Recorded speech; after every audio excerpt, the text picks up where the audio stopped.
आप देख रहे हैं स्टेट टुडे न्यूज। मैं हूं आपके साथ हर्षिता। ये करते हैं खबरों से शुरुआत।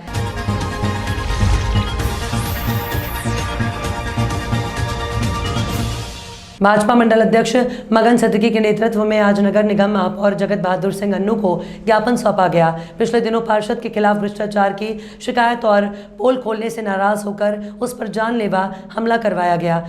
उक्त प्रकरण में थाना हनुमान ताल ने जांच उपरांत पार्षद गुलाम हुसैन को भी आरोपी बनाया। इसको लेकर भाजपा कार्यकर्ताओं ने पार्षद की एमआईसी सदस्यता समाप्त करने और उसके द्वारा किए गए भ्रष्टाचार की जांच की मांग की गई है।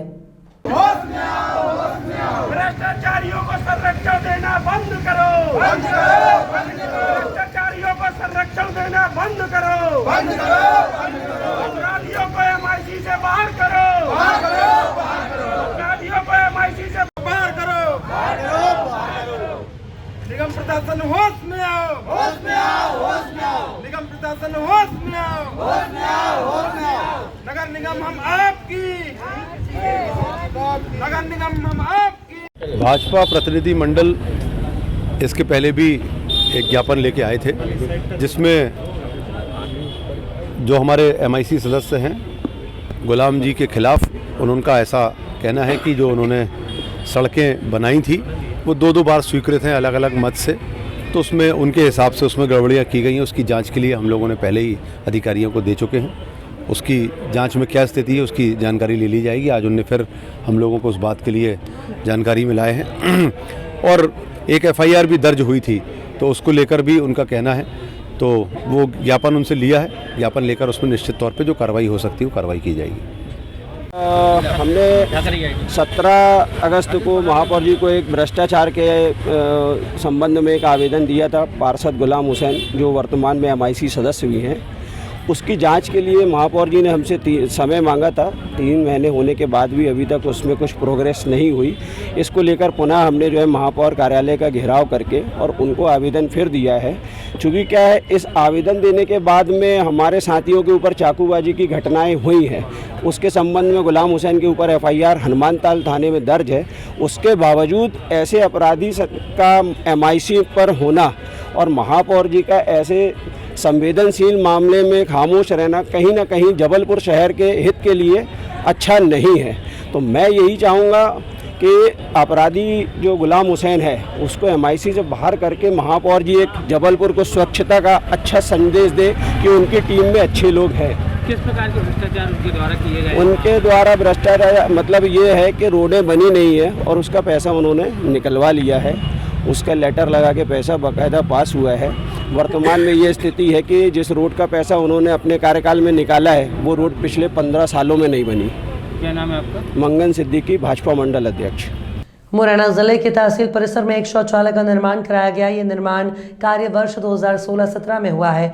आपको बता दें कि लगभग राशि 2,11,000 रुपए से बनाया गया है।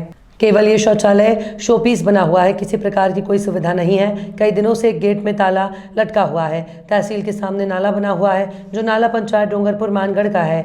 नाले में प्लास्टिक की पॉलिथीन डली रहती है, जिससे आवारा पशुओं को नुकसान होता है। एक तरफ स्वच्छ भारत अभियान चलाया जा रहा है, दूसरी तरफ जिम्मेदार अधिकारी स्वच्छता अभियान के धज्जियां उड़ाते हुए नजर आ रहे हैं।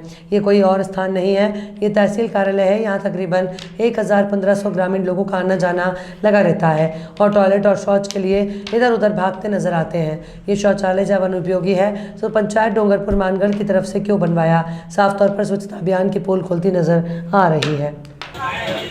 वर्ष 2016-17 में इसका निर्माण हुआ था। बड़ी मशक्कत के साथ एसडीएम सबर से हमने रिक्वेस्ट की, तब कहीं उन्होंने शौचालय के निर्माण के लिए पहल की और उसके बाद इसकी कंडीशन बहुत ख़राब है। ना पानी की सुविधा है और जब पानी की सुविधा नहीं होती तो शौचालय संचालित तो नहीं हो सकता है। और उसमें क्या है, आवारा लोग लैट्रिन कर जाते हैं और अब गंदी अवस्था में पूरी तरह से छीड़ हो गया है। और इस ओर तहसील प्रशासन का कोई ध्यान नहीं। यहाँ क्योंकि तहसील प्रशासन का तो ध्यान है नहीं। पंचायत का काम क्या है, बना के बस छोड़ गए हैं। उन्होंने ये नहीं सोचा कि शौचालय के लिए पानी की ज़रूरत होती है। पानी की भी कोई व्यवस्था नहीं है और लोग आग उसमें गंदगी कर जाते हैं। आज भी वो बुरी अवस्था में है बैंक, और उसका कोई इस्तेमाल नहीं हो रहा है, अनावश्यक हो गया है। और तहसील प्रांगण में तुम शौचालय की बात करो, झाड़ू तक नहीं लगता है, क्योंकि तहसील प्रशासन के अधिकारी व्यस्त रहते हैं, इस ओर कोई उनका ध्यान नहीं है। और पंचायत को तो हुक्म करेंगे तो पंचायत तो यहाँ पर सारी व्यवस्थाएँ कर देगी, लाखों करोड़ों रुपए पंचायतों को जा रहे हैं, लेकिन उसका सही इस्तेमाल नहीं हो रहा, दुरुपयोग हो रहा है। मेरा कहना ये है कि इस ओर प्रशासन का ध्यान हो जाए।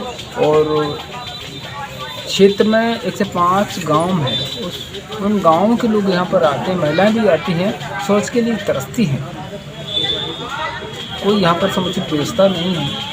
इस ओर शासन प्रशासन का ध्यान अगर हो जाए तो ये सारी सुविधाएं तहसील में हो जाए। ऐसा लगता है कि तहसील वगैरह अधिकारी की संचालित। अलीराजपुर पुलिस अधीक्षक मनोज कुमार सिंह के द्वारा बताया गया कि कल जिले भर से बड़े स्तर पर मोबाइल गुम होने संबंधी आवेदन पत्र प्राप्त हो रहे थे। प्राप्त आवेदनों को गंभीरता से लेते हुए साइबर पुलिस टीम को गुम मोबाइलों को खोजने के लिए निर्देशित किया गया था। निर्देशानुसार अलीराजपुर साइबर पुलिस टीम के द्वारा आवेदकों के गुमे हुए मोबाइलों को ट्रेस करने के लिए ऑपरेशन हेलो 2 अभियान की शुरुआत की गई थी, जिसमें पूर्व में 190 से भी ज़्यादा मोबाइल ट्रेस किए और आवेदकों को सुपुर्द किए गए। इसी के अगले क्रम में मोबाइल गुमने संबंधी शिकायतों को गंभीरता से लेते हुए पुलिस अधीक्षक अलीराजपुर के निर्देशन में साइबर सेल की टीम द्वारा ऑपरेशन हेलो 2 के तहत गुमे हुए मोबाइलों को सर्च कर उनका पता लगाकर कुल 45 मोबाइल विभिन्न कंपनियों के बरामद किए गए। और हमने एक हेलो ऑपरेशन के नाम से अभियान चलाया। जैसे ही कोई मोबाइल गुम होती है उसकी रिपोर्ट हमारे साइबर सेल में होती है, तो जो भी चुराने वाला व्यक्ति होता है जैसे मोबाइल को हेलो बोलता है तो हम उसको ट्रैक करना शुरू कर देते हैं। इस अभियान के तहत हम लोगों ने, हमारी पूरी टीम ने, साइबर की टीम ने, एसडीओपी अलीराजपुर, टीआई अलीराजपुर संयुक्त रूप से कार्रवाई करके हम लोगों ने पिछले करीब 2-2.5 माह पहले 39 मोबाइल जब्त किए थे। आज हम लोगों ने 45 मोबाइल जब्त किए हुए थे जो गुम हुए थे, और उन सभी को लौटाया है जिनके मोबाइल फ़ोन गुम हुए। तो मुझे बड़ा खुशी है कि पुलिस से, अलीराजपुर पुलिस ने उन चेहरों पर मुस्कान लाने की कोशिश करी है जिनके लिए 10,000 20,000 का बड़ा कीमत है, जिनके लिए मोबाइल फ़ोन बड़ा अहमियत रखता है, और बड़ा उदास थे कि हमारा मोबाइल गुम हो गया। तो उनको आज हम लोगों ने ट्रेस करके मोबाइल लौटाया है। दोनों मिला करके जो मोबाइल चोरी गुम हुआ था उसकी कीमत करीब 10 लाख हो रही है। आज जो 45 मोबाइल जब्त हुआ है इसका कीमत भी 5,11,000 के लगभग आसपास है। मैं आम जनता से आपके माध्यम से अपील करता हूँ कि जब भी रोड पर चले, जो भी डिजिटल डिवाइस आपके पास है, जो भी गैजेट्स आपके पास है, उसका ध्यान रखें। और कहीं गलती से या किसी को गुम हो जाता है तत्काल पुलिस को सूचना दें, हम आपकी हेल्प करेंगे और आपके चेहरे पे मुस्कान लाने का प्रयास करेंगे आपका डिजिटल डिवाइस लौटा करके। और ये हमारा ऑपरेशन जो 2 सफल हुआ है, इसको आगे भी हम लोग जारी रखेंगे। उमरिया जिले का इकलौता मिनी स्मार्ट सिटी चंदिया का प्रोजेक्ट भ्रष्टाचार के साए में मुख्यमंत्री के संज्ञान में लेते ही कमिश्नर शहडोल ने परखी जमीनी हकीकत। गड़बड़ी पर जल्द आ सकता है बड़ा फैसला। घोषणा के बाद से ही सुर्खियों में रहा उमरिया की पवित्र नगरी चंदिया को मिनी स्मार्ट सिटी बनाने का फैसला 5 साल बाद भी सवालों से घिरा हुआ है। वजह साफ है, जिस मंशा से प्रोजेक्ट घोषित किया गया था, पहले तो उसकी कार्य योजना बनाने में पारदर्शिता नहीं बरती गई, बाद में रही सही कसर ठेकेदार ने निर्माण कार्यों में लीपापोती करके पूरी कर दी। मसलन बात तो सरकार तक पहुंचनी ही थी और हुआ भी वही, और लोगों की आवाज़ सूबे के मुख्यमंत्री शिवराज सिंह चौहान तक पहुंच गई। लिहाजा शिवराज ने भाजपा सरकार के इस ड्रीम प्रोजेक्ट पर पलीता लगाने वालों की खबर लेने शहडोल संभागायुक्त राजीव शर्मा को जिम्मेदारी सौंपी है, जिसके बाद कमिश्नर एक्शन में है और त्रिस्तरीय जांच कमेटी से जांच के बाद कार्यों का भौतिक सत्यापन करने खुद मौका देखा है। खबरों में फिलहाल इतना ही। और भी खबरों के अपडेट्स के लिए आप देखते रहिए स्ट्रेट टुडे न्यूज़।